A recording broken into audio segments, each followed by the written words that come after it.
There is only one thing of meaning in this world, and that's the quality of your life. And the quality of your life is in direct relation to how much joy you have. How do we know if we truly love something because we truly love it versus if it's something we're doing born out of our ego? You will not be free of your ego in it. Ego will find a way in it. But the first place is the style of honesty. Be honest with yourself, be present with yourself, because where you will find great joy and fulfillment is in the expression of that which is innate and true to you. What did that cost you in terms of the community's judgment from others, disapproval? For my family, I didn't make any sense what I was doing. Others' judgments is because they don't see it. It's not their fault. Forgive them. So the only way you can then access your full potential is to... So welcome back, listeners, for another episode of the Authentic Man podcast. Today, I have with us a guest, a man who is a world champion. Right, a world champion in his own right, in something that he is deeply devoted to and has shaped massively his life. And when I use the word shaped, I then go into his other profession, which is as a sculptor and a philosopher-sculptor who is making incredible bits of art out of wonderful materials that not just are beautiful to look at, they have a deeper meaning that connects to transformation, rebirth, coming into life and creating ourselves, which is something I really love. And I'm really looking forward to today's conversation. Hey, Ian, how are you doing today? Hi. Thanks very much for having me on. Super cool. Really excited. It's a real pleasure. And we were talking before, and the place I want to start is because you're a 3-time world champion in Longbow. 1-time world champion, 1-time European champion, and 2 or 3-time British champion. Yeah. Okay. Yeah. Wow, incredible. And I've watched some videos of you with the longbow. It's not like when we watch the Olympics and they're standing on these flat places and they're shooting their arrows. You guys kind of walking along and finding yourself on the side of hills and so forth, right? That's it. Yeah, it's very different. So Olympic recurve is always a set distance on, like you say, perfectly flat piece of ground, and you learn those set distances. But what we're doing is, as was really created, like all sports, they came from hunting, came from war practice. All sports generally have come from these things, right? So longbow is very, very traditional. So it comes from hunting. And so what we're doing is we're simulating the sport has been based around that. So you'll walk up to a target and you'll have a peg, and then you don't know the distance. So you have to be able to judge the distance. And then from judging the distance, you then shoot the arrow, and then it has scoring zones on the different animals, because it's all based around this old traditional form of sport. And judging that distance, it's quite hard. And then also at the same time, because you don't have any sights, with Olympic recurve, you have sights, but we don't have sights. So we look down the arrow to try and judge, but you can't shoot where the arrow is. So what you have to do is you have to judge the gap so you may put the point down here and it lands like a foot higher. So you're trying to judge these gaps at the same time as judging the distance. There's a lot of things going on. What's interesting is the body is subconsciously working a lot of this out as well. So it's a little bit like if you pick up a ball and you look at somebody and you throw the ball at them and then you hit them. And you're not really, you have no aiming device, that the body knows how to put that hand-eye coordination together. And as a boy, when you're growing up, with snowballs and stuff, smack your buddy in the head. You literally, after a little while, you can do a good thing. And the body's putting all that together for you. And then you're consciously looking how far he is and thinking, right, I've got to give this some. Or he's close, hopefully not knock his head off. It's like, but it's like that with archery. The body is, the subconscious is working a lot of this out at the same time. And especially with the old traditional, because I'm shooting a wooden arrow off of a longbow, which means it's basically a constant D shape. Yeah, so I absolutely love it. It is, for me, it's just a joy. I'm Robin Hood.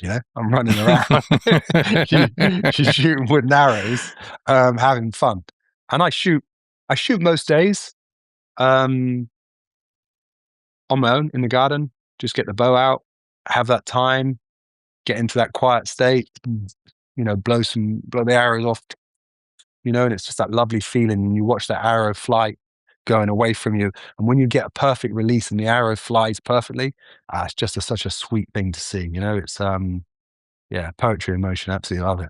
Yeah. Wow. I can only imagine.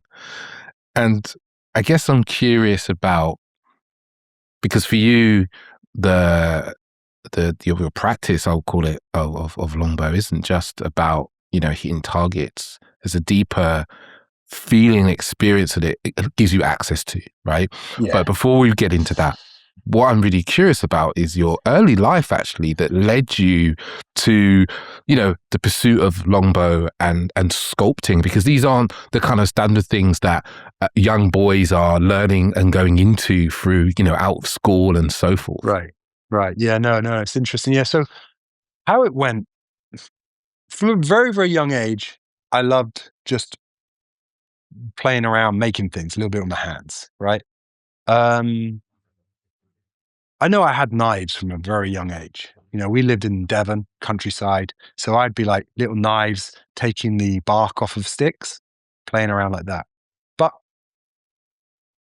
the real clear time was when I was around 7, it became really clear that I was dyslexic, but very, very severely dyslexic. A lot of people go, oh, I'm dyslexic, and they struggle with a bit of spelling. But to give you an idea, when I left school at 16, I still couldn't write my own name, didn't know the alphabet, and didn't know the mumps. The joke is in the family, I still don't know the alphabet and still don't know the mumps and still can't write my own name. That's the joke in our family. But so I was severely dyslexic. And at 7, I remember we'd have maths and English in the morning, which was like this strange torture of being in the room and everyone was speaking a different language, which I literally couldn't understand. I couldn't get any of it. I couldn't grasp a single foothold at all. It was so strange for me. But everybody else was learning. And then you'd also see all the other children getting their pen badge or this badge or that badge, as they were, being encouraged to learn. Naturally, great. But there I was, sat there, like, what's going on? And I would pretend. I was learning. You just learn as a child. You just do whatever you think gets the approval. So I'd act like I was doing the thing, but I wasn't actually doing it. I was completely lost this. And then in the afternoon, we'd have arts and crafts, making things. And from the torture of this strange place of everything being disconnected for me and me feeling like I was completely missing, we'd go to making things. And at 7, I clearly remember absolutely falling in love with the state of mind which I would go into when I started to create. And now you would know, now I know those words as presence, flow, but at the time I didn't know. All I knew was this beautiful place. So I'd wait the whole day for when I could go back there and for making things again. And it was then that I just fell in love with it. Something else came up as well at the same time. There was a boy called Christopher who had a lot of emotional challenges. He was very upset all the time. And I remember just being sat there watching him, trying to understand why he was suffering. And this is at 7. So these two things came up at the same time. Strange time. And then I went through school, and I always seeked that place, whatever that place was, like a blind mole. I went towards this place of that state of mind, and I would try anything to try and generate it again, not knowing what would bring it about.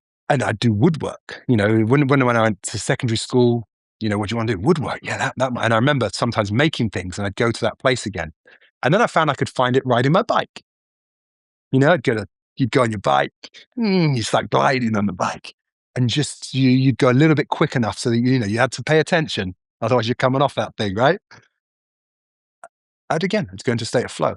I love it, and I'd just keep repeating it, keep keeping myself there, just for that pure peace. It's bliss where I was. So then I came round to 16, but all this time as well, what was happening at the same time was obviously the whole system is set up for academic achievement.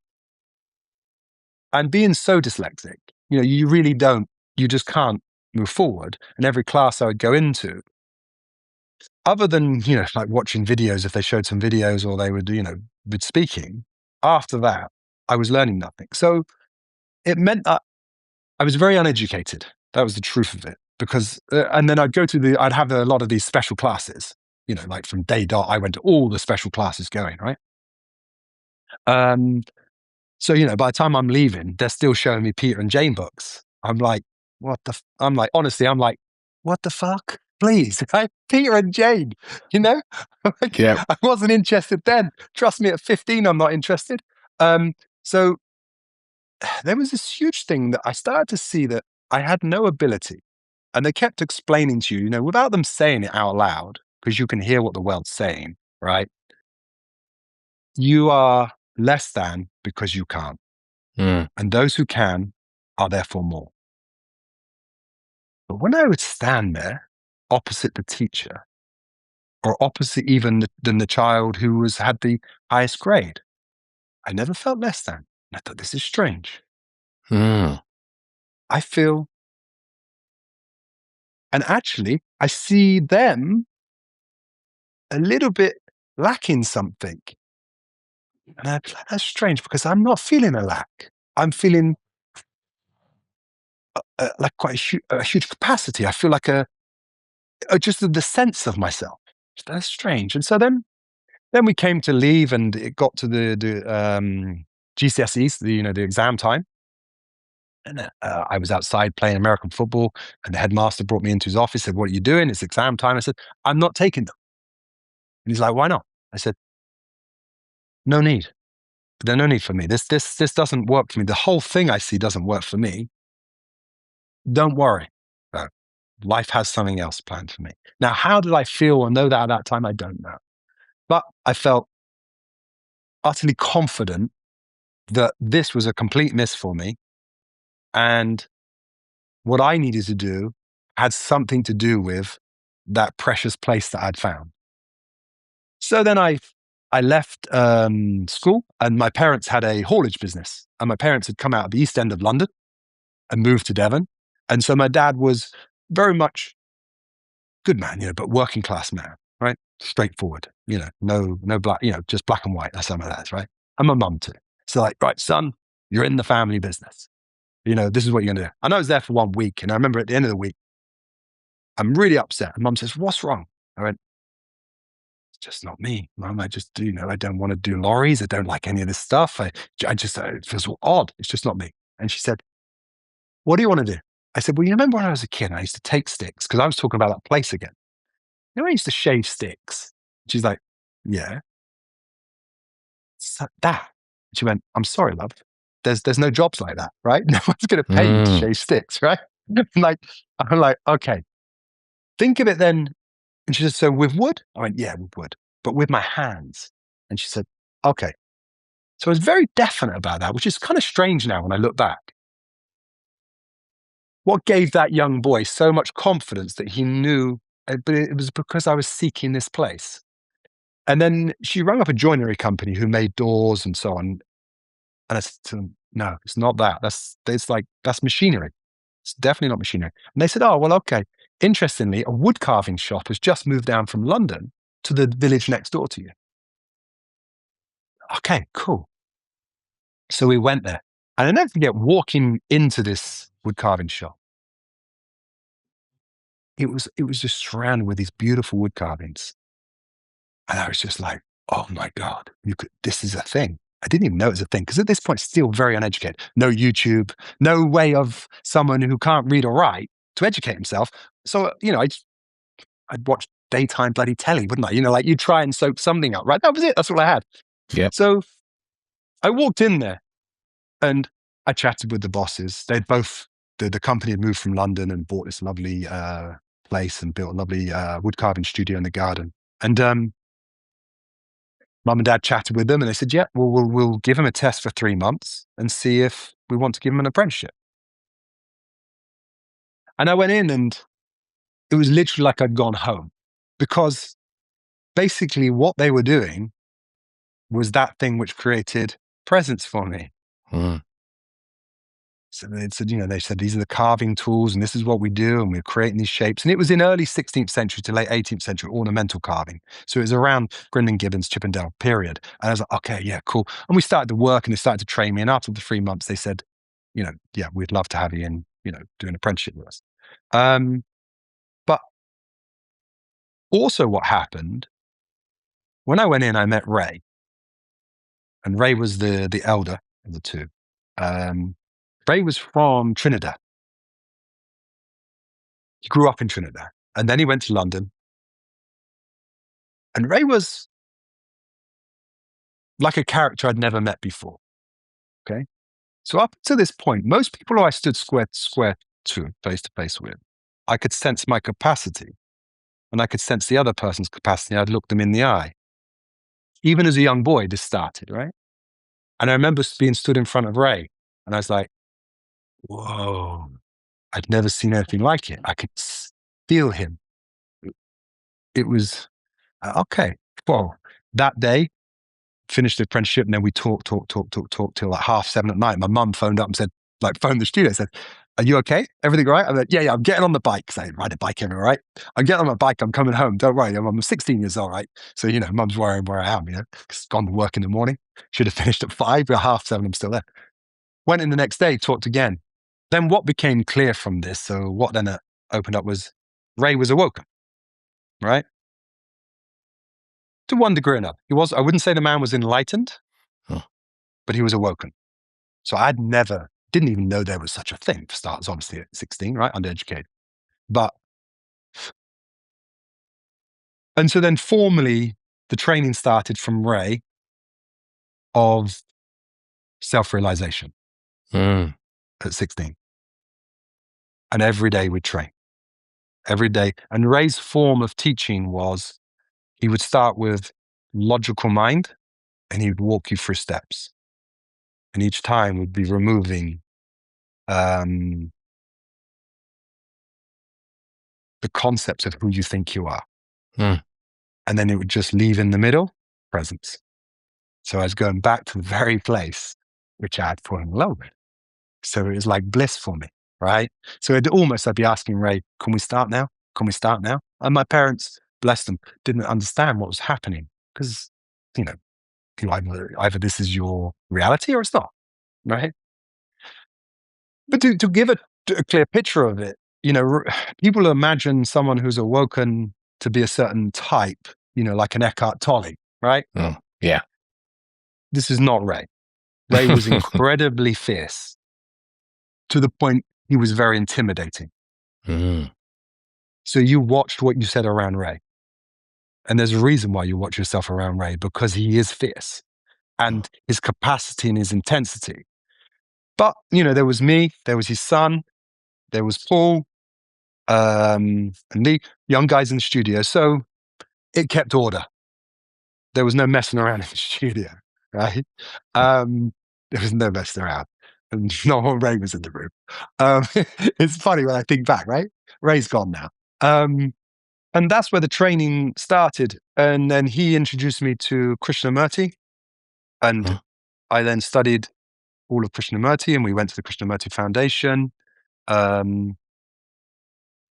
the main training, the main work was done with Ray. And then from there, it reached a point where then I could find presence on my own. And that was the major breakthrough then happened for me around 18, 19, where the thinking mind and the consciousness separated. And the two then, and I was able just to see the thinking mind think and the awareness just there. And then that happened over that year, at different times, it would just completely break. And that was a year. And over this time, all I did was carving and studying, with Ray around spirituality. So it was a very unusual young life. Now, when I look back, at the time, it was my life. I didn't know anything else, yeah? It was obviously very strange for my parents, bless them, because what the hell's happening here, To them, it looked like a cult. Yeah. It looks like a cult, right? All he's talking about is this stuff all the time. But for me, it was groundbreaking. So it was was the most beautiful thing ever, right? To break down the conceptual mind and then just be sat there in presence. Most beautiful thing ever. So then I finished my apprenticeship. And I guess a little bit like then you grow the strength to go out on your own, to find your own legs without Ray, guiding you up, truing you up each time, and you do it on your own, do it on your own. And then I was out on my own then. A little bit like the apprenticeship of the wood carving and the sculpting and self-realization. The two were running side by side and growing nicely together. And then I had my own studio around 2021-ish, and started sculpting my own work. Then I was selling my work then through galleries. And that was it, really. That was the basis of it. The thing which became clearer and clearer for me was that you have what I call your heart's desires, that which innately you're drawn to, which you love to do for its own sake. And then so I started to allow that to guide me in what I was doing. That, and between that and then how synchronicity would happen in the outside world. So between those two, I would travel. As we spoke about earlier on, had my boys, and a lovely relationship with them, and we've grown up together. This is the truth, and had great times together. And I've always sculpted. I've never done anything else. And then just recently, in the last year and a half, just like slightly surfacing, going back, I've felt drawn to start to talk about truth, to self-realization. How does one live a good life, a life of quality? Because the thinking behind it, let's say, like if I can just make it really like simple, is that there is only one thing of meaning in this world, and that's the quality of your life. And the quality of your life is in direct relation to how fulfilled and how much joy you have. And joy and fulfillment can only ever happen in the present moment, being true to yourself. So that begs the question then, why don't I live there? What is happening? Why do I leave the present moment? And why aren't I just following what I love for its own sake? What else is happening here? And it's to do with that we also have the egoic mind, the self-seeking mind. And that is always trying to become. And that will always use the present moment as a means to an end, because it wants to hold this place of higher status, of having more stuff, of being more, becoming more, right? And when that is in the driving seat, it robs you of the only thing which is of any meaning, which is the quality of the present moment, right? And here's the interplay. And so then the daily practice becomes the awareness of this and constantly allowing yourself to come back to the present moment and to live true to yourself with what actually is. And then you see the mind, it still seeks, but as long as it's seeking at work for your true self, is fine. But when it's at work for itself, it will generate suffering sooner or later in one form or another. Self-judgment, comparison, constant pressure, never feeling like you're enough, always comparing yourself to somebody else. My body's not good enough. I don't earn enough money. My car's not good enough. I'm a failure. It will probably do a job on you, right? It will probably, you will suffer. Which in that suffering, it brings about then its own demise, in the sense that in that suffering, then you start to bring about the awareness to see where this is running away with you each time. That saying, you're not having a thought is having you. It's got you. Yeah. That's it. That's the insight. That's what I see as the truth of it. And within that, I see a doorway through finding what you love for its own sake and opening up that. Because the ego never wants you to do anything for the love of its own sake. The ego is always about the outcome, who I will become when I, when I got the big house, when I got the big job, right? Yeah. Guess what? A big house comes with a big garden. Someone's got to do that gardening. But you understand what I mean? That's the ego. That's the voice. That's the voice of the ego.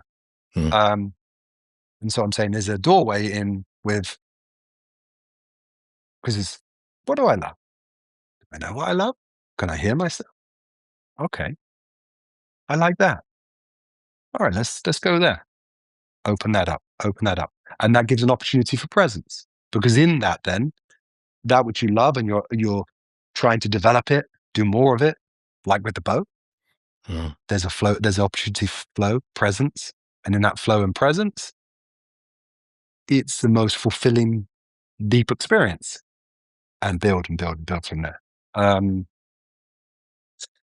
Spirituality has its set practice too.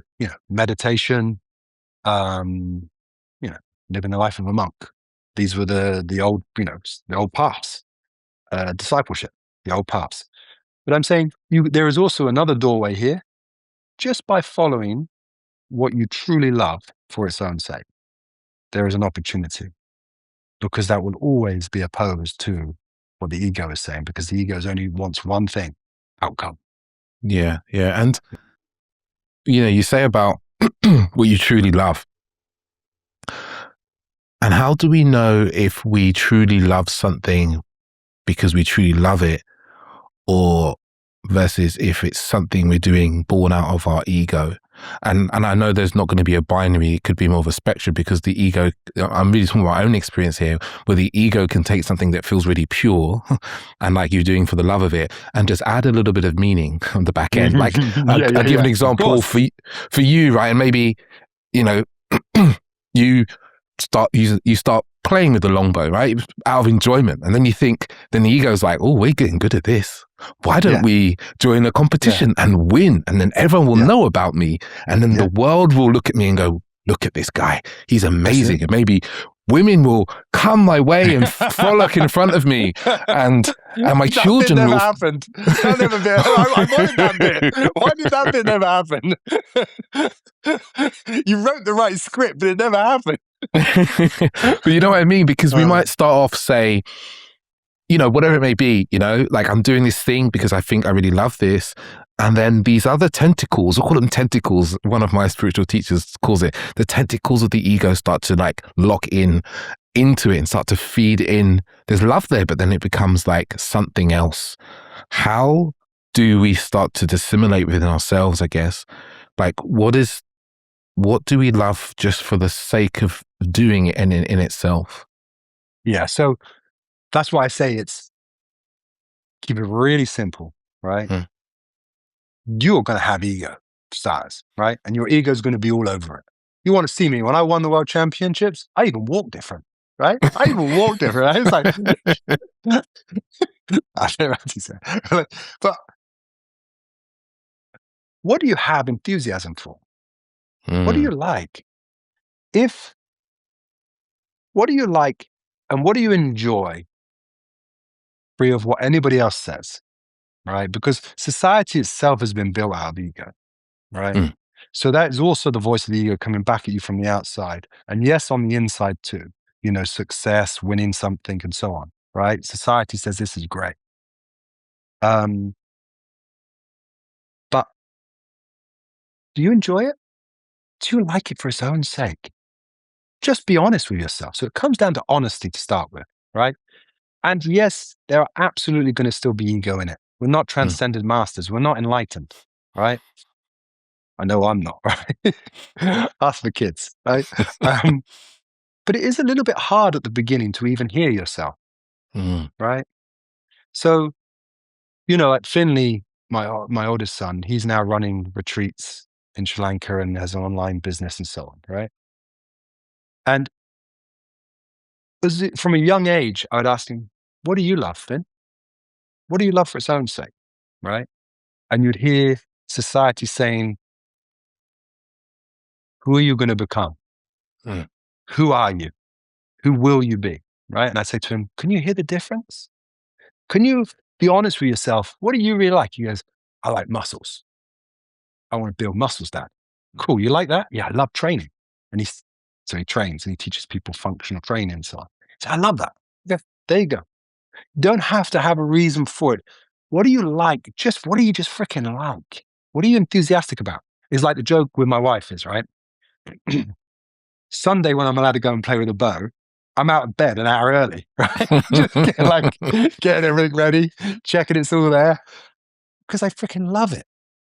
I love it. Now, and it can be literally something which is play, but in that play, there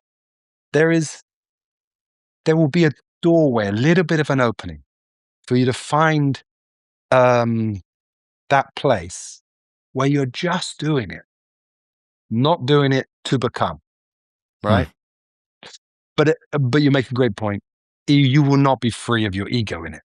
Ego will find a way in it. It always will, because we still have an ego. And we're all still lost to one degree or another within that. But the first place is the start with honesty. Be really honest with yourself. Can you be honest with yourself?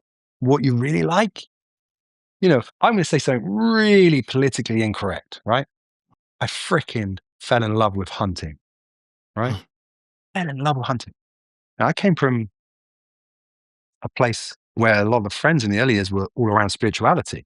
Most of them were vegetarians or vegans even, right? And I had this deep urge to hunt. Whenever I'd go, I'd always find myself like asking questions and going around that. But that was who I was. And I can honestly say some of the most beautiful, connected, present times I've had have been hunting. Now, for me, the ethics of it was I hunted and everything went in the freezer and the boys grew up on what I hunted. And we had 2 chest freezers and I'd fill them up through the hunting season and then we'd eat them throughout the year.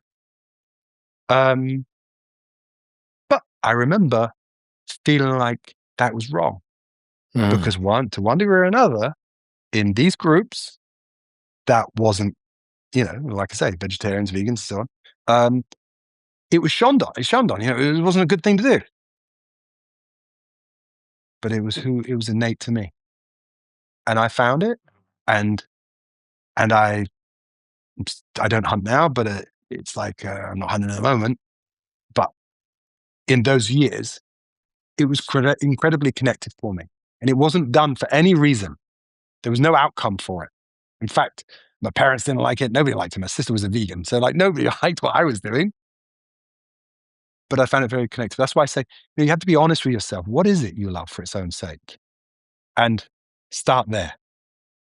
It is a real foothold. Because like you say, what is ego? What isn't ego? I'm lost in all of this. But I bring it right the way back down to, again, there's only one thing of meaning here, and that's the quality of your life, right? You will be gone soon, and you are absolutely meaningless, and you are the center of your own universe, right? So don't miss it. Don't miss it. In the sense, be honest with yourself, be present with yourself, because where you will find great joy and fulfillment is in the expression of that which is innate and true to you, right? And bring a bunch of ego with it too. Doesn't matter, because we're only interested in one thing, moving one gauge. That's the quality of your life, the joy in yourself. Because in that joy, you will find something truer and deeper as well. It will continue to open up. It doesn't finish there. This flower continues to flower to something quite beautiful. So that's it. That's my answer to that, And everybody's at different stages in their life or in themselves, in consciousness. So, I say, find it where you find it, and yourself, like once everyone's gone, right? What do you really actually feel? Because no point kidding yourself, because this is your life. This is the quality of your life. There's no point kidding yourself because you're only robbing yourself. So you go, okay, what do I actually like? Who actually am I? That's why I said, I love hunting. Whoa. Who does that make me then? Well, it made me somebody who was incredibly connected to nature. Another joke in my family is I love to stand and look at a field. I just love fields. I have favorite fields. See the movement of the land and the greenness and the trees, all of this, just who I am, you know? Not keen on the seaside. I like it, but it's not my thing. But the woods and the grass, yeah, I love that. Yeah. I'm curious because you were saying, or you alluded to, that sometimes doing what brings us joy and what we love doing may bring kind of disappointment from others. Other people become disappointed in us or judge us, or even us losing status in a group. Mm. I'm curious for you around your devotion to your craft. Like, what did that cost you in terms of the communities, judgment from others, disapproval, or anything like that? Well, it doesn't make a lot of sense until you have been through some form of self-realization, until that's a reality for you. Yeah. It's just a concept. It's just an idea. And that idea is like any other idea. So, and if it doesn't get you anything more, why would you do it? Mm. Right. But when it's actually your reality, and in that freedom of the realization, freedom from the ego, freedom from the pressure of who you think you are, of all of that concept, you then know the reality, and that's why you would do that. So for my family, like I said, bless them, I didn't make any sense what I was doing. And it felt like I was rejecting them to them, Mm. right? Yeah. So they felt hurt. I don't know if my mum will hear this podcast, but love you, mum, and I understand. I do understand you felt rejected, right? You're gonna, because I took a very different path, and my mum and dad had built something which was good and done well. And why wouldn't you want a part of this? It was because I was walking a different path, because I was at a different time, a different stage, right? It wasn't what you were doing wrong, wasn't wrong for you. It just wasn't right for me. So yeah, they felt hurt, they felt rejected, and would have then had judgments about me, but to protect themselves, they go, look at him, he's strange, he's this, he's that. And a few people would say that, and I would try to explain to them, it's okay. It's okay for you to feel that. I get it. Of course it's strange, because this is not your reality. It's just another idea. It's another concept, right? People's judgments and thoughts of me along the way is to do with couldn't understand where I was at. That's it, right?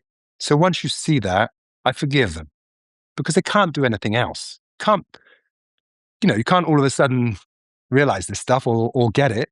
So they don't get it. It's fine.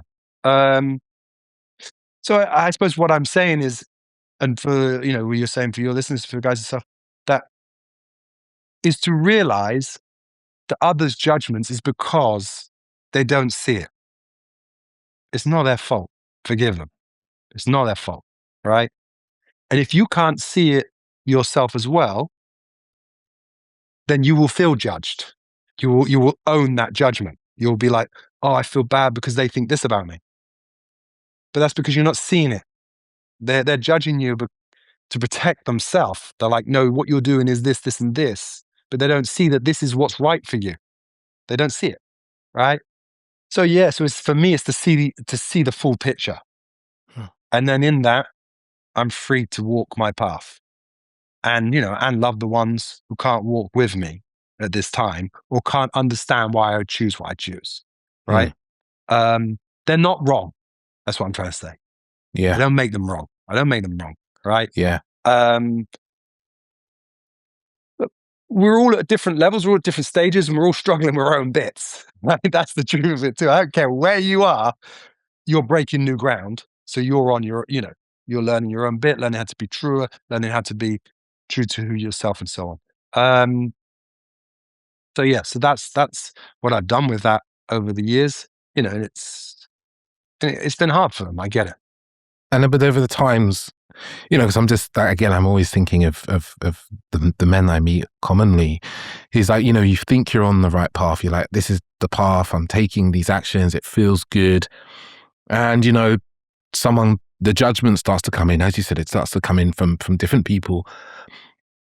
And you start to question if you're on the right path, if you're doing the right thing, because it can feel that all your kind of old world, should we call it, the people you've known for many years are looking at the path you're choosing, and they're like, hey, this isn't this, they have their judgments, their thoughts, their ideas. And I guess the question I have for you is, were there moments that you questioned your path that you were taking, and what did that feel like for you? And how did you come to the realization that you were on the correct path, if that all makes sense? Yeah. So for me, there is the concept and the idea of the world and all of its concepts and ideas. This is what's correct, this isn't what's correct, and so on, right? And it's based on, like I say, a society which has been built by ego, right? Then there's the deep knowing of truth, the place which is nothing else is so true, nothing else is so known. It's reality. It's ground. It's it's the only place I know which is true. The rest is just ideas and concepts. So how did I know this was the absolute truth? Because it was my absolute truth. I'm sorry if that doesn't help others. I have to speak where I am at and what's happened for me, right? So for me, this is absolute reality, absolute truth, absolute bliss, and freedom. Absolute freedom too, to be me. Because the ego, when you live in the ego, is concerned about what anybody else says, because ego is always asking the outside world to tell me my worth. Right? Ego is only about status. So you understand? So when I'm then in total presence, I am free of all that. Nothing touches me here. I'm just in joy and bliss of being here. Free of, because don't forget, I lived in the ego. Not that I wasn't born with the ego. I lived in that ego. And then all of a sudden I was free. I was like, oh, it wasn't even real. The whole thing was just a thought. The whole thing was just a concept. What the fuck? It had me for a minute there. It had me for a minute. It's like, right? Oh, wow. And so that's how I felt. Utter freedom. Like, oh my God, this is brilliant. Because now I wasn't being held by what everybody else thought. Because all of that only ever lives in the ego. Because the ego is so concerned about its status, what the outside world says about it, right? So that's how I knew, and that's how I know, and that's how I live my life, right? So when I'm present, I'm not touched by it. If I'm ever touched by it, then I know I'm back in the ego and trying to gain status, wanting them to like me, right? I'm lost again. So whenever I'm touched by it, I know I'm lost.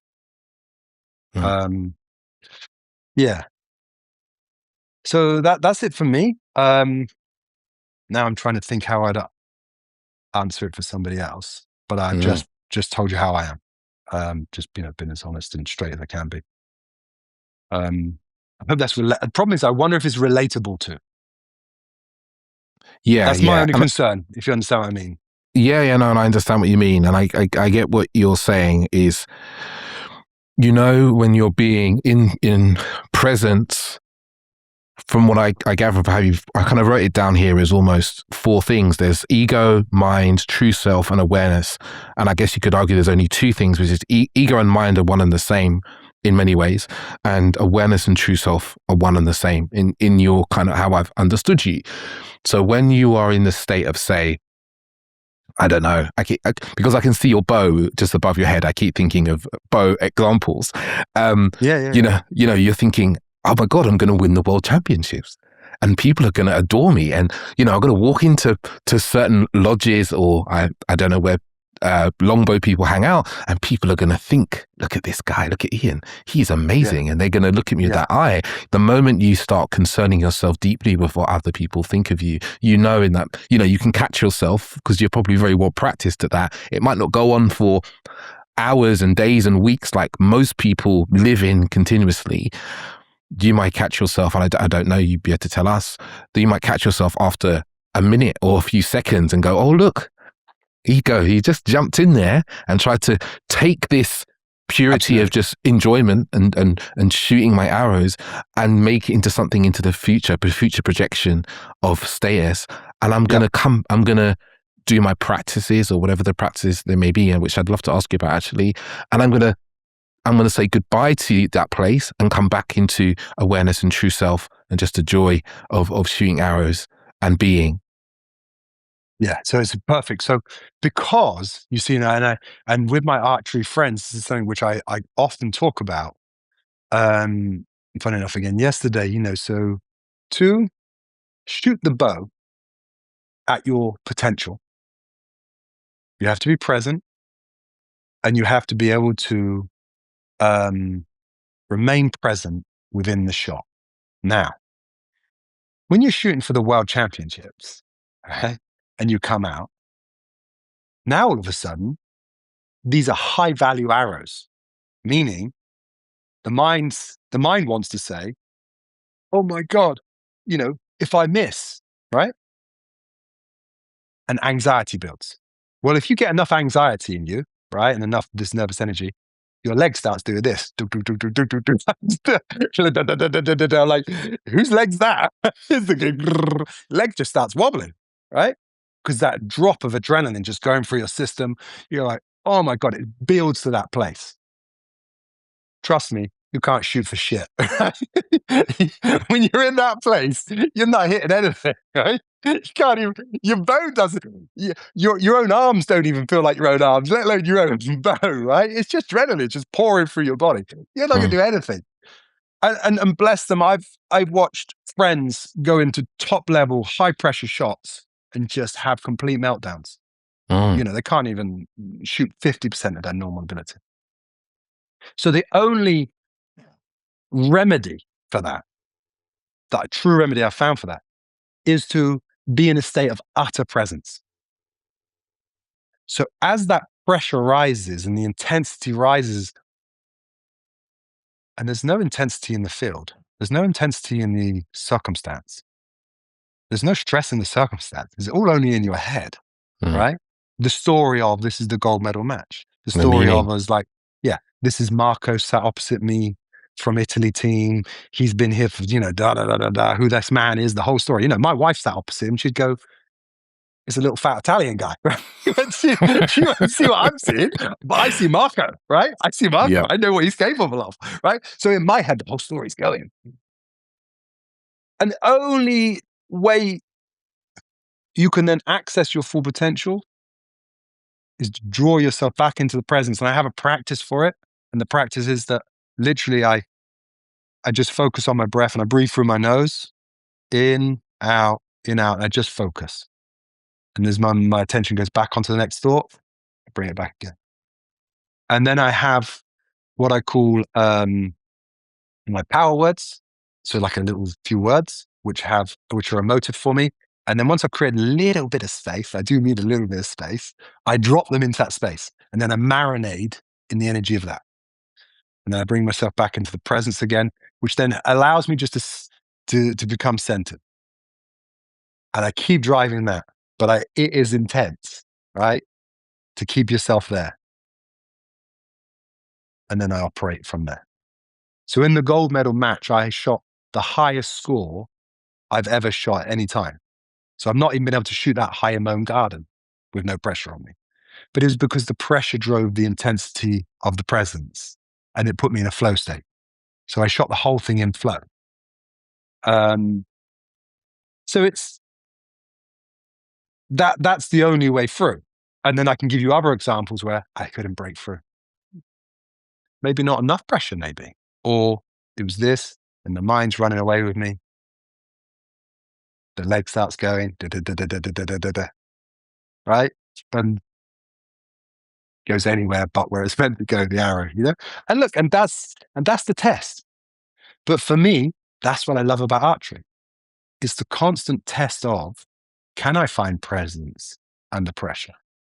And I love the joy of competing and going head to head. Freaking love that. To test myself against the best in the world. It's great fun. And they become great friends.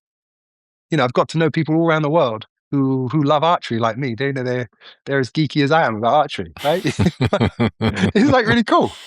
So it's the joy of competing. It's the test of finding presence.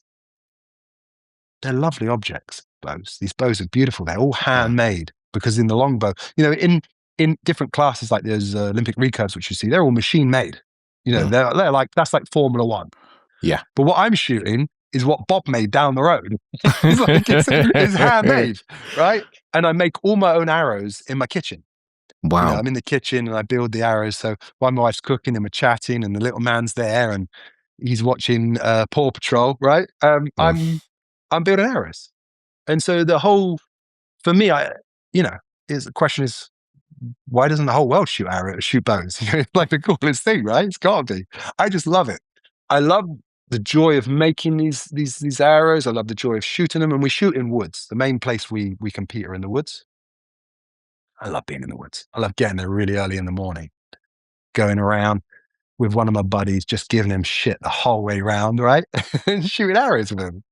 That is so much fun. Yeah, it's like being kids in the woods, and then you've got going home time. The wife's got a clock on me. I'll be home at a certain time. I've got to get in the van. I'm always late. Shit, I'm late again, right? I'll eat the food when I get home. I don't even eat while I'm there, just so I get a few more rounds in. Yeah, so yeah, that's for me, that's that, but yeah, ego still comes in and I see it come in and I use it as a practice of seeing it where it's wrong. Because I don't care about ego in the sense, it's only the fact that it robs me of joy that I'm of any interest in this thing. In any of this stuff, I'm only here for the best life going, right? I'm not interested in spirituality. I don't give a fuck about any of it. Honestly, I'm only interested in the best life, the highest quality life you can live. And what I found is that the ego is robbing me of it because it would hold me under pressure, always telling me I've got to become more, telling me I'm not enough. Everything was about status, body's not good enough. That's not good. I got skinny calves, right? Whatever, right? It does a proper job on you. Yeah. So that's why I'm interested in this, That's it. The reality is I'm after the greatest quality of life. I've been incredibly fortunate that I was helped at an early age to see this, to break through and see this. Don't know why, it just happened, because I didn't plant right there. I didn't know there was a wood carving shop there, obviously, right? Life just unfolded like that for me. And then somehow I've been able to bring up children, pay mortgages and, do all the rest of it whilst creating artwork. And that's a huge privilege. I'm eternally grateful to have had that opportunity, and life gave me that opportunity. Again, I didn't create all of that. If you knew me, you'd know what an ultra magoon I am. I'm not capable of almost anything. Like you saw when we switched all this on, Finn had to switch the whole thing on for me. He was there showing me how it all worked. But I would say is you have to be able to hear yourself. What do you really like? What do you love? Right? One thing I can't stand is going out for dinner. Right? Go to this place, pay an extreme amount of money, right, and sit in this place. I have no interest in that whatsoever. My wife loves it. So we have to do something like that, right? But I just know who I am, and I've been to all these nice places and all of them. It's like, what? Really? It's just not my thing. So what is your thing? And then I just then dedicate my life to my thing. So, when we spoke again earlier on, my life is very narrow. I don't do a lot. I shoot my bow. I make my artwork. and hang out with my family. You know, Mm. I think I can count on my hand how many friends have been to my home, like probably once, twice, literally. You know, and that's how it's always is because I just do this thing because this is what I like. And everybody has their own thing. One thing I don't do, I don't listen to music hardly at all. When I take the little man to nursery, we put on a bit of Kenny Rogers or American Pie because he likes to sing to it. We sing along, right? But that's like a sing along songs, right? Not actually, not music which anyone I think would listen to for its own sake. But that's who I am. That's what I do. And I know it wouldn't be for everybody. What I'm saying is, it's me. I'm doing me. What I've found is the most selfish thing you can do is actually to find a place of love, to find a place where you see the other. It's where the greatest joy is, to give and to share with each other, right? Yeah. Because it's so true to who you actually are. Because that is our nature, is that love, right? That is seeing the other. So when I say I don't care about spirituality, I just wanted to put it's in that context. It's all about really living true to yourself. And we're all at different stages, and we all have different loves, and we all have different qualities. So it doesn't have to look like this, you know? I remember when I was young, I wanted to be just like Ray, right? Mm. I wanted to be, obviously, as a young man, super impressionistic, right? I wanted to be like Ray. And as you get older, you realize it doesn't have to look like what Ray does. Doesn't have to look like what Tolle does, Krishnamurti does, whoever the guru is or the enlightened one is. Doesn't have to look what they do. It's just you. Well, me, I like shooting bows. I love artwork. I don't ever go to any art shows. I like other people's art. I like making my art. I like making these figures which are expressing different points of self-realization and stuff like that. And they're these screaming figures and a man carving himself out. And wow, how cool is that, right? That's cool, right? Some painting on the wall, not interested. Just who I am, gotta be honest. I didn't like any of that stuff. Never did. Didn't do artwork at school. Honestly, like I say, mum and dad, working class background, so on. I thought artwork was for girls. That's what I thought when I grew up. And then I ended up dedicating my whole life to it. But look, what I'm trying to say is that we all come out different shapes and forms, and whatever that is, maybe I'd say find the courage to say to yourself, who am I? What do I like? Um, I have a question, Hmm. actually, and it maybe it's taken us a slightly different direction, but you're a father of 3. I guess I'm curious about, there's a few questions I have here, so I might say all of them at once and you answer however you answer. One of the questions I have is like, what was it like for your boys to have a father like you, who wasn't like the other fathers, right? Who wasn't maybe pushing them through school in the way. Maybe you did push them through school, but that wasn't so involved in having them live a life that would lead them to success and have a certain type of life. From our conversation, I imagine, and you're going to tell us, hopefully, you're a father who was, focusing them on finding joy and finding who they were. And I'm curious, like, what was that like for them growing up in that environment, and how do you think that's impacted them positively, negatively? And also, how did fatherhood shape your own kind of, we'll call them spiritual beliefs? Because it would have, I imagine, shaped, maybe even altered in certain ways, your own spiritual beliefs and how you carry yourself and finding joy and love. And I guess I'm interested in these are separate questions, but there's a point of almost conflict, because there are moments where what you love may come in conflict with what your loved ones love or need. And how do you also deal with that? You mentioned a little bit about your wife, about going for dinner, but I imagine, you doing what you want to love, you love doing and brings you joy and presence. there will definitely be moments where that's in contention with what would bring them joy as well, but also what would be good for them in the short or even long term. Yeah, you're right. There's a lot of questions there. Sorry. No, I sorry. separate them if Great, you great, want. great questions. But you'll have to give me one. Sorry. Yep. I'm absolutely with you. I'm just like, Yeah, I'll take the first one then. What was it like for your boys growing up with a father like you, who would have been different from the other fathers? And how did fatherhood impact you and your spiritual beliefs? yeah, it's interesting that.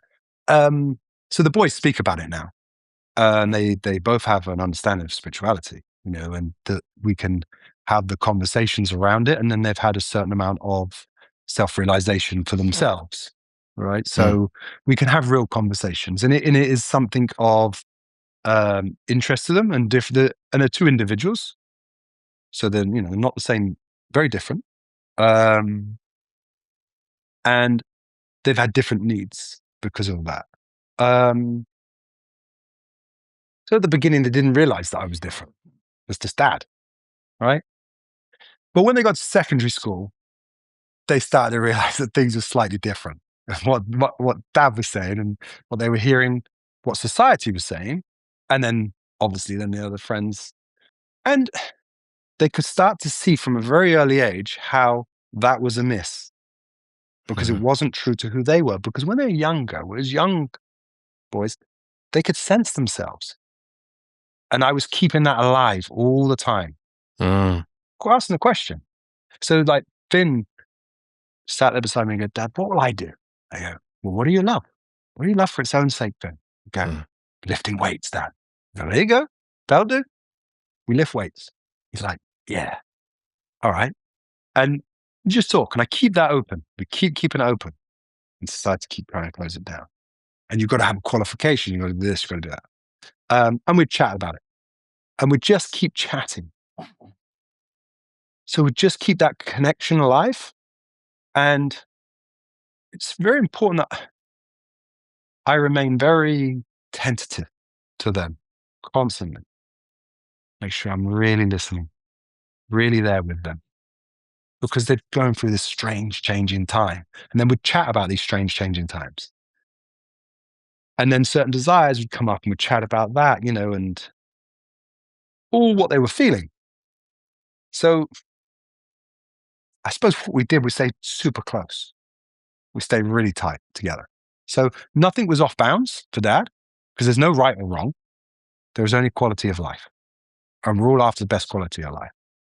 And if you think you're going to get that best quality of life with this new girl you like, crack on with what you're doing. But we're a bit young for babies. It's like, we'd be having chats, right? I'm being silly, but you understand. It's like, we'd be having these chats and I'm going, look, you can do whatever you like.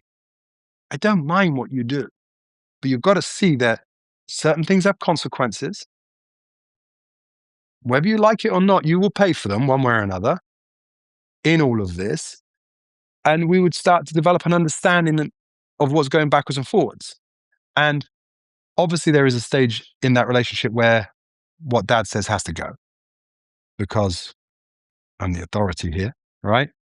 It's not some new age thinking going on, like the boys knew when Dad said, we're done. Don't fuck around now, because, I'll make the world fall in on your head. So it's like, it had to be. I had two boys and they're pretty full on boys, but what they started to see was, and how it worked for them was, they felt Noah is a more conservative nature, the younger one, 22-year-old. And at times he'd be like, Dad, that's just weird. He'd be like, because he had adopted a certain amount of society's thinking. As he then grew out of that, so it was around his teenage years, Noah would say, that's a bit odd. And we'd have laughs about it, and then we'd chat about what he found odd, and we would look at it to see if it really was odd. And sometimes it was, Dad's odd, right? But that's fine, because we're all different, and I'm allowed to be odd, just like you're allowed to be odd in your own way. And so it became ways that there was nothing which was wrong, nothing you had to be. Nothing you had to achieve to have dad's love. And no one thing is better than the other, because it all only comes down to you and the quality of your life, right? It only has got to answer one person, is you, right? So as they start to see that, they love the freedom of it. So Finn left home at 18. He went off, started working in fitness places, then went to Thailand, came back from lockdown, then went off to Sri Lanka, and he's gone on and just followed his heart's desires. Noah, as I say, is a more conservative nature. He's now gone through university, done business studies. He took a year out, worked for me for a year. And now he's about to go to Sri Lanka with Finn and for his world to start to change and open up. So yeah, for them, the most important thing was that there was validation on what they love, right? If you love that thing and it feels right to you, that's all we need to know. Nobody else knows it. Nobody else is in charge of this. Because with society and how it all is, well, this is correct and that's correct. No, nobody else can know what your path is. Nobody else can know what life has intention for you. Nobody else can know what you love, what fulfills you.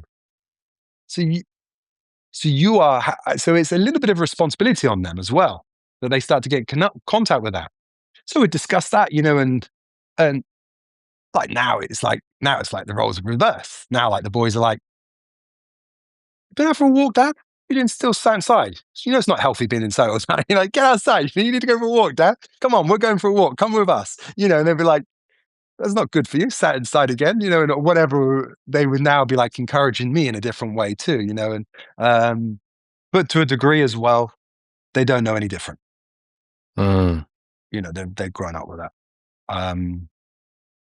They don't actually know any different, do they? So even the fact that Dad was a sculptor, didn't have a conventional job, right? But once they got to like 17, 18, it's quite cool, wasn't it? Then it's cool. Then it's an ego trip for them. Do you know what my dad does? He's a fucking sculptor. Have you seen it? Come on over. Come to his studio. Because like then we'd have like at a large industrial studio at one point, like Finn was in sixth form at the time, and it became like a hangout place because we had weights in there. It was a cool place to hang out, right? Studio, do what you like, pretty chilled. How did fatherhood impact your own spiritual beliefs and practices? I suppose one of the things which came about for me was that the boys loved football, right? And I never played football as a young boy, really. It wasn't my thing. And I don't follow a team. I don't follow football. I think it's fair to say I don't like football. I don't like football. Football's just not my thing. And the boys absolutely love football. So Saturday, one would play, Sunday, the other one would play, one would train on a Tuesday, the other would play there. So I'm on the side of a football pitch 24/7. It's like it's my job. And what I learned was being present and being there, because there was a resistance at first, right? Right? Because it's a lot of hours. I'm talking a lot of hours, right? And driving miles and turning up, right? But, I'd love it in the car with them because we'd all chat on the way there. And then I'm stood there on the side to watch the ball go back as well. So it's like, but I learned the joy of just being present with it, free of resistance. And sometimes it was bitterly cold. Yeah. But then you just dress up for that. Okay, good. Get yourself ready. That's my job now. Get myself completely ready. 4 pairs of trousers, 8 coats. Because you're not moving, right? You're like, right there on the side. But then paying attention, I started to learn the other boys' names.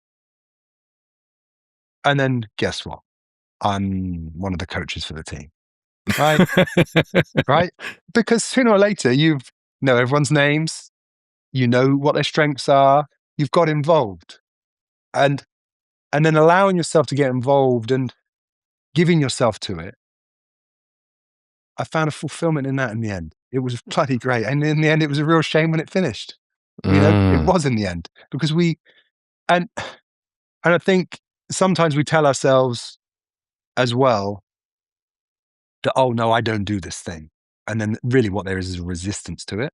Yeah. And then in that resistance is a conflict. And the conflict is actually what creates the lack of quality in the moment, right?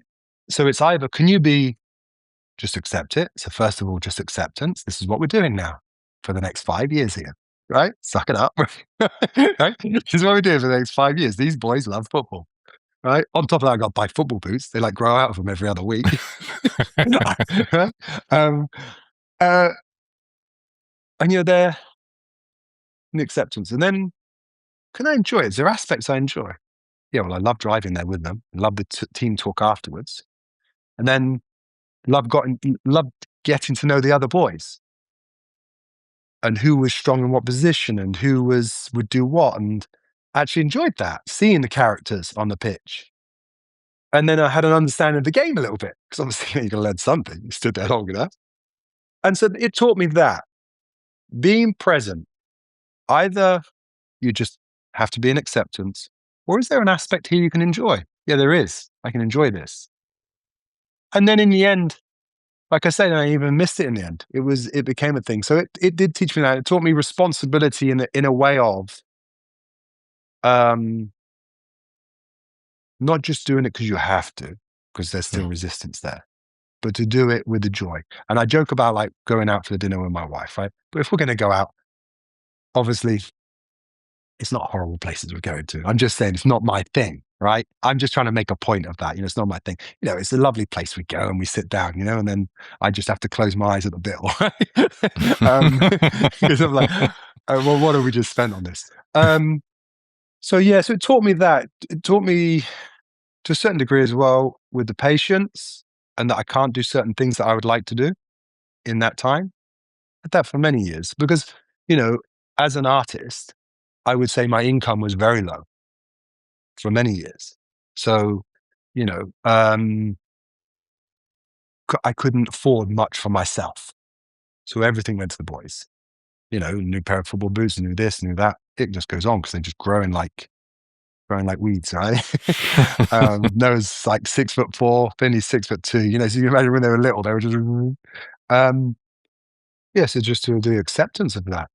But the funny thing was, it was an acceptance of it. There was no, and then you just find things which are cheap to do, which you really enjoy to do yourself. That really is the truth. You find what you love and you can afford to do with the small budget you have left for yourself. That's it. I had a great time. And like I say, I'd gone in again, another little man, and I start again. And the best times of my life have been bringing up my boys, family life. I love it. Really, absolutely love it. I can't tell you how much it brings so much joy to me with the family and the boys. The Finley, I assume he has an Australian girlfriend there. I'll end up in Australia. So I'm now thinking I'll be going there a lot. Yeah. Life goes like that. That's what I learned. And there is always an opportunity for yourself still within family life. Maybe it's be a small amount of time, small amount of budget. That's all right. That's life. That's how it goes. Yeah. Wow. Ian, I'm mindful of time as well. And I'm just really blown away by conversation of both the simplicity of the philosophy, but also the depth of the philosophy, and how, the commitment to your own reality that I feel in you, to raise, there's a lot of conversations now about raising boys, and to raise boys and could keep that, I'm going to kind of call it wonder, to mine their wonder, their curiosity in a world which is always trying to tell them who they need to be as men and boys, and to get certain jobs, to get status and so forth, but to continually mine that throughout their whole life and always be like, what do you enjoy? What do you love? Imagining through those teenage years where, teenagers start to follow the crowd because they want to get acceptance, and that's often the time where we start to squash down the things we like because we want other people to accept us. But your boys had you in their corner going, but what do you love? I know John down the road, he loves doing that, and you think John's popular and you want to be like John. That's okay, But if John wasn't here, what would you love to be doing with your time? To have a man like that, a father like that, continuing their life, always doing that, gives them access to a realm of awareness and a realm of self, true, like it's like a pipeline to their self that was always kept open and unclogged, comparison to other people must be such a beautiful experience for them. It might not always felt that way along the way, I imagine, but also for you to experience to see that grow, like the never-ending flower, as you kind of described before, like to see it blossom and to now really experience them while they're experiencing you, and then you get to do it again. You get to do it again now. Yeah, exactly. And that's why I love, I'm loving it. I am. It's an amazing thing, and I'm so grateful to have that opportunity. And the thing which you say about like with the boys and it doesn't stop. No, and I say it because obviously Finley's been away for a year, so he's back now for this period of time. So, and every morning he would come to nursery with me and we'd talk and so on, and then Noah too, and now he's preparing to leave. And, and I would put things as clearly as I can for them even now, because I'm standing guard in a sense, right? Like Dad's standing guard over their minds because society is coming now through the screen. Right. And I don't want to pick on Andrew Tate, but these types of people, right, who have huge audiences and have huge influence, utterly lost individuals, right? Yeah. But it doesn't matter.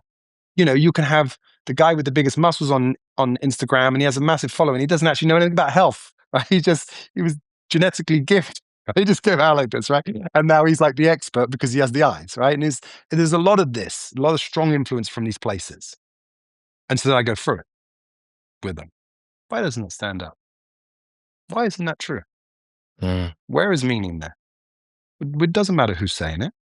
We're not pulling that individual apart. Bless him, right? It doesn't matter, right? What's true here and what's not? Is there any truth here? Oh, look, that part's true. That's not true. And even now, as young men now, we go through it. And then they go through it. And to see what stands up and what doesn't. Why that's true and why that isn't. Because it's coming at them constantly. And before you know what's happened, like you said, the ego comes in with those tentacles and it comes in through, I don't know, whoever's speaking on the screen or whatever that thing is. Yeah. And obviously they're my boys. And so I'm a lot freer and stronger with them. It's like, I tell them when I see it's fucking bullshit. I say to them, look at that. Right. Because what does that do to you? And someone's whole page will be just showing everything they have. And we talk about that. And the boys will go, yeah, wow. How much validation does that person need for ego and da-da-da-da-da, and we keep, so we're practicing, and cleansing ourselves of where those tentacles have got us. We didn't realize one was on us. And we go, you see, oh, yeah. Now the boys will go to me, Dad, I think that's one on you. Quick, get that off. One's just got you there. Yeah. So it never really stops. And then, like I say, but then we then look after each other, then we then from that place guide each other. But for the guys listening and for whoever's listening, as a woman, because it gets very confusing. Or if you look on Instagram now, everybody is giving you advice. Everybody's telling you something. You need to do this to do this. You need to do this to do that, right? But if you keep it really, really simple, the only thing which is of any meaning is the quality of your life, right? So where can you increase the quality of your life? Where is the biggest bang for the buck, right? Really. And to start with yourself, not with somebody else's idea.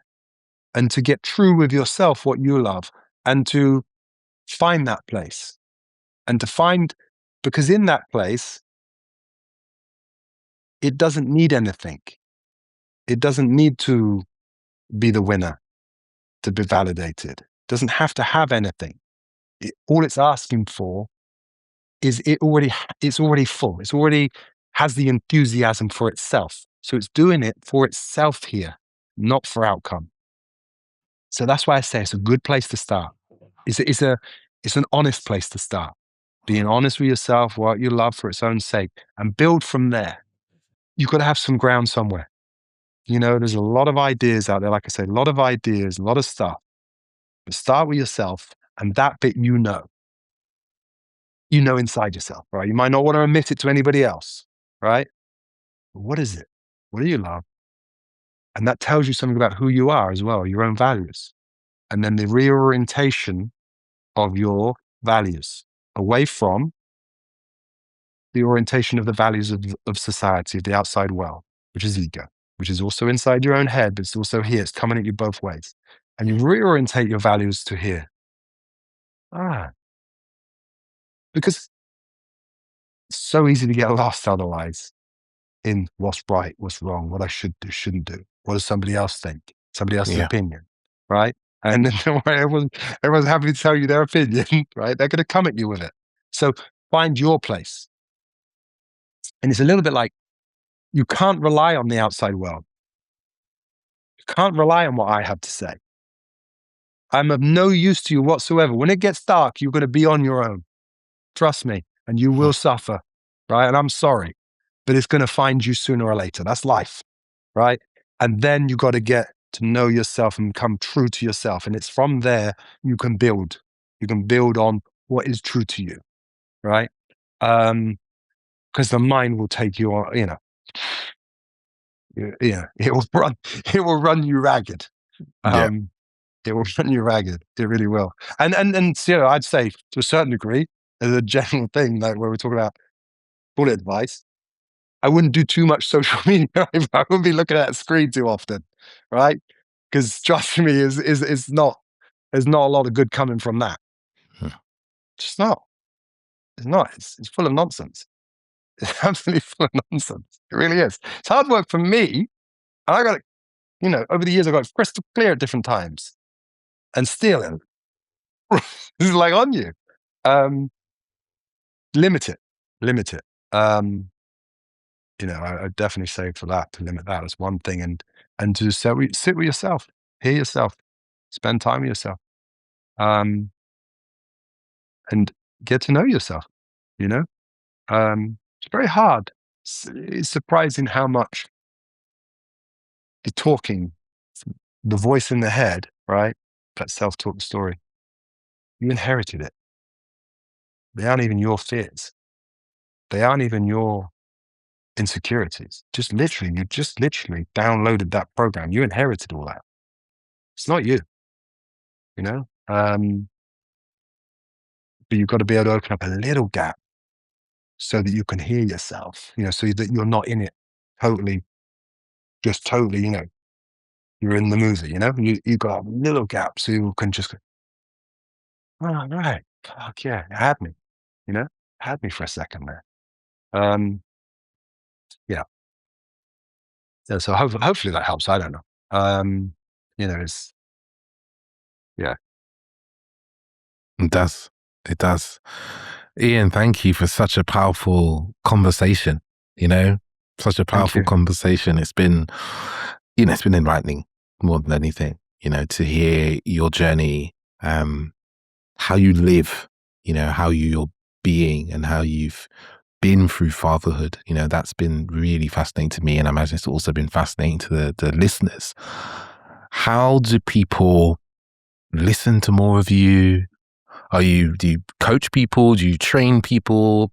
Where can people find more about? Yeah, so I don't know if I said it at the beginning, but it's what's happening recently over the last year and a half is that I'm feeling to speak more, to share more. So before I just never spoke to anybody, was just doing my artwork, right? But now I'm speaking and I want to speak more. But at the moment, I don't coach anybody. I don't have anything to offer. If anybody reaches out to me, I will help you. I just don't have a system of charging you yet. That's all. It's a joke. It's a joke. I'm have the impulse. I'm moving. That's it. So I've had the impulse. So I'm now speaking. We'll see where that ends up. I'm starting to write as well at the same time. But at the moment, I'm going to put out most of my speaking through what was just my sculpture page, which I think now is Ian Edwards Studios on Instagram. So I'm going to continue to speak through there. I'll do some YouTube stuff. I'll speak through there. And then like I say, I'm also writing, and I'll put together, what I'm starting to do is put together a map to break things down. Try and keep it like real basic, real simple, so that it can be followed, so it doesn't become too much of a conceptual idea and we get, lost in another idea. Yeah. Fantastic. Right, there's links to your page, your web page, and also your Instagram will be in the show notes. And I'm I say this with my whole heart. I look forward to bringing you back on when your book is out or into the world in some way to, dive into that and talk more to you about that, because this has been such a wonderful conversation to be part of, to be inside of, Ian. So I want to say a huge thank you to you. Oh, thanks very much. I really appreciate it, buddy. Really, really cool. Really. And I've really enjoyed it. And lovely to be to be invited on and to be able to do this. Thank you so much. Really good. Welcome. And listeners, you've been through this episode and it's probably touched you in ways that you might not have expected when you first started listening. Let us know what you think, whether that's in the comment section or wherever, or whether that's sending us messages on Instagram, or just let us know. I'd love to hear how this has moved you, what impulse this has created in you as a conversation, and share it with someone else, because there's going to be someone in your life who needs to hear this as well. So please share the message, share the love, as they say. Yeah. So that's enough from me. I say big thank you to you listeners. Thank you for listening. Another thank you to Ian, and I will see you in our next episode.